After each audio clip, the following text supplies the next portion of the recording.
या forestry हो या engineering हो, you have to learn everything. You should know at least know everything.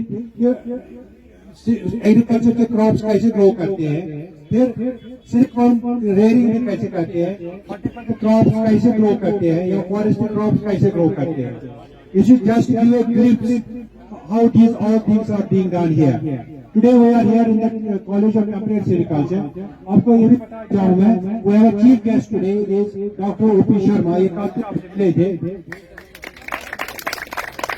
Dr. O.P. Sharma he was PCCF, Principal Chief Conservator Forest of Jammu and Kashmir. Presently he is member of the Biodiversity Council of Jammu and Kashmir. मैं आपको ये बताऊँ कि हर साल biodiversity day मनाया जाता है. किसी को पता है कब मनाया जाता है? हाँ, 22 मई को. 22 मई को बायोडाइवर्सिटी डे मनाया जाता है. ये डे क्यों मनाया? जब किसी दिन का डे मनाया जाता है उसका मतलब ये होता है पीपल को अवेयरनेस लाने के लिए कि ये फलानी चीज क्यों है.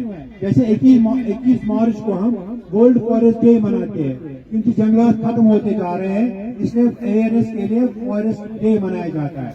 इस तरह से बायोडाइवर्सिटी डे मनाया जाता है और हर साल यूएनओ एक थीम देती है उसको, और इस साल का थीम है harmony with nature and sustainable development. Harmony with nature and sustainable development. ये जो चीजें तुम सुनते हो सकता है कल आपको किसी कंपटीशन में लिखना पड़े. जब कोई चीज सुनते हैं तो याद रहता है ये. तो अब आप याद देखेंगे बायोडाइवर्सिटी डे मनाने के लिए देखो स्टूडेंट फिर भाग गए पीछे, लगता है किसी को इंटरेस्ट ही नहीं है. इंटरेस्ट डेवलप करना पड़ता है. कोई पीछे मत जाओ. शेड में आप यहाँ पर 10 मिनट टोटल खड़ा रहना है. इसके बाद हम वार्डवा जाएंगे. वार्डवा में हम जल्दी जाएंगे क्योंकि आज फ्राइडे है, हमको नमाज ही पढ़नी है. तो वार्डवा में फिर हम वहाँ भी लेक्चर होगा, वहाँ भी फील्ड विजिट होगा. तो 4-5 बजे तक वही बैठेंगे, फिर वहाँ से निकल जाएंगे. अजय शर्मा जी आप लेक्चर दे दो. बडूरा में देंगे, यहाँ नहीं देंगे. तो कह रहे शर्मा जी कह रहे वार्डरोब में लेक्चर दे देंगे. आपको ये बता रहा था मैं, हम बायोडाइवर्सिटी डे मना रहे हैं 22 मई को. आप यहाँ इन मिरगुंड सेरिकल्चर बायोडाइवर्सिटी कितनी है इसमें campus. Students from SQUAST Kashmir have gathered to learn about the biodiversity, and this is Bivarnum apulus, Gelder rose, snowball bush. This is Spirea cantoniensis, and here is the very nutritious and medicinal flowering dandelion, hun, known to Kashmiris, Taraxacum officinale, and this is Stiphonolobium japonicum. This is Eriobotria japonica, locally called as loquat, and this is juniper. This is Euonymus fortunae, and if we see around, then you will see the various species of morus. So this is Morus nigra, black mulberry, and this is Gauch irami cultivar of morus, very lower leaves, lush green foliage, and name of the morus cultivar is Gauchorami.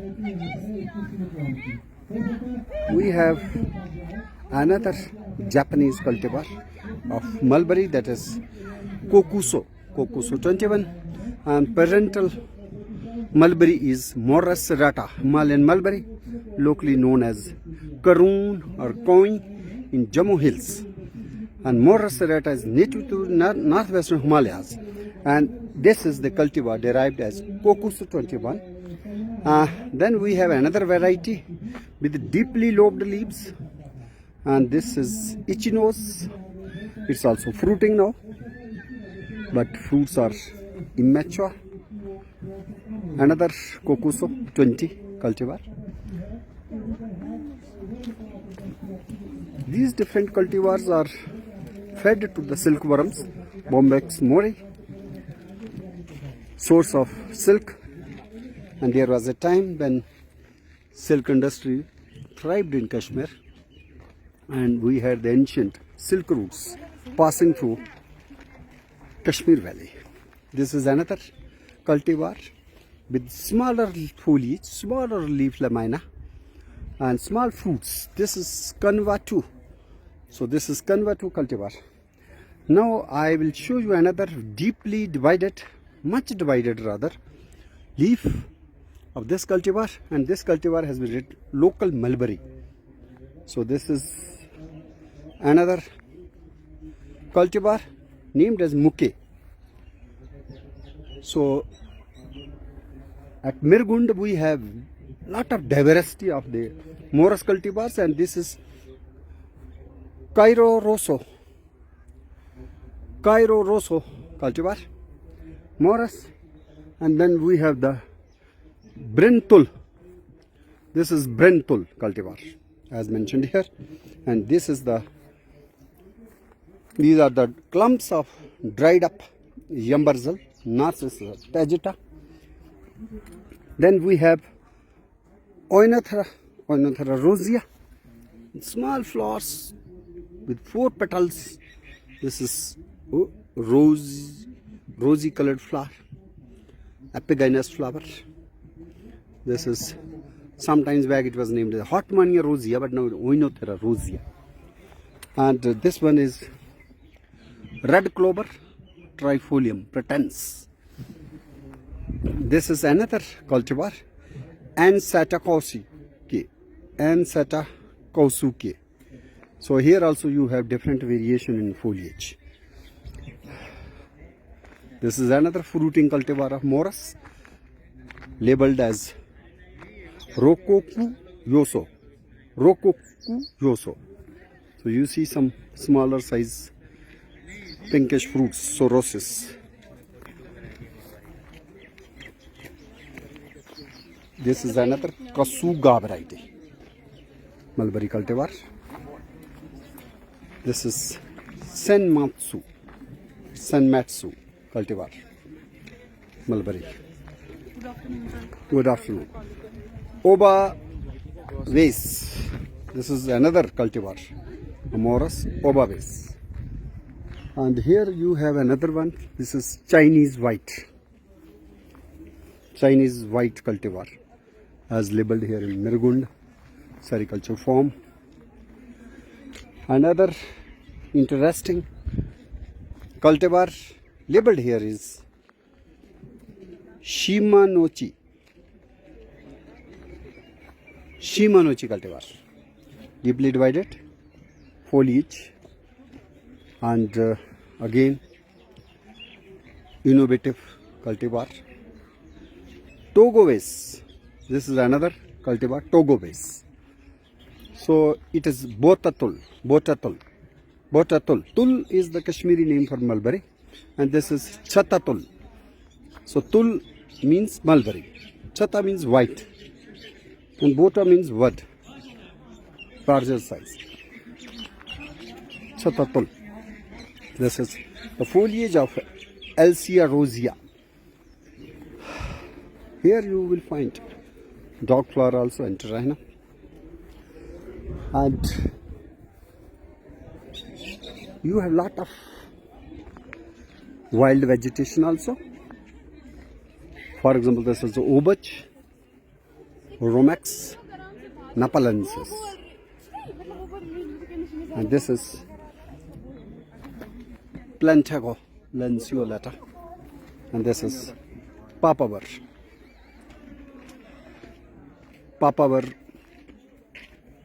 oriental. 4 petals means tetramerous flower.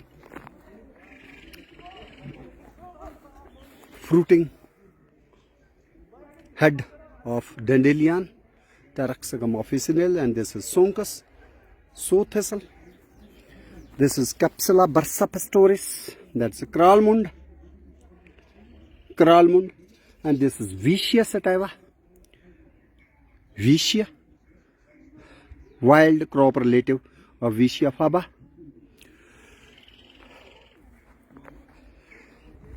This is Obaj Sorrel Dock, and this one is Cirsium orvensis thistle.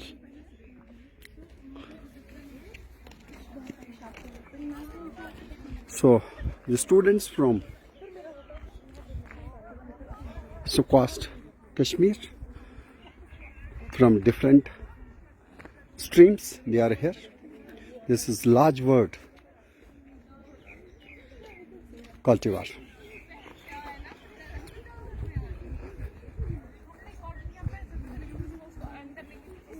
So you have Iris lactea also growing here.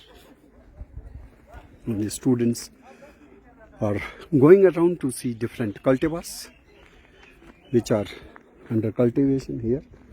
This is Sojanpur.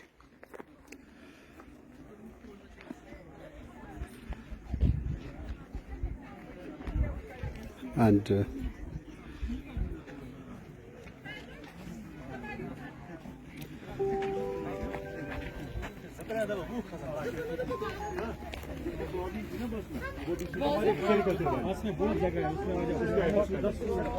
so students are being familiarized with different cultivars of mulberry. So one is hello. Is it working? Hello. No. Speaker. Hello. Not catching.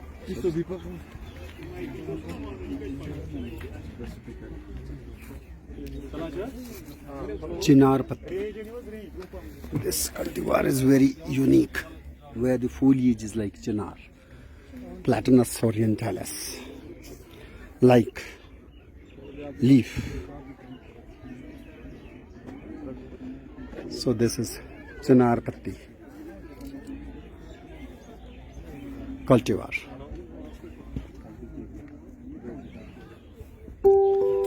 Here you have Veronica persica, speed wallflower. So once again, I welcome you to College of Temperate Sericulture.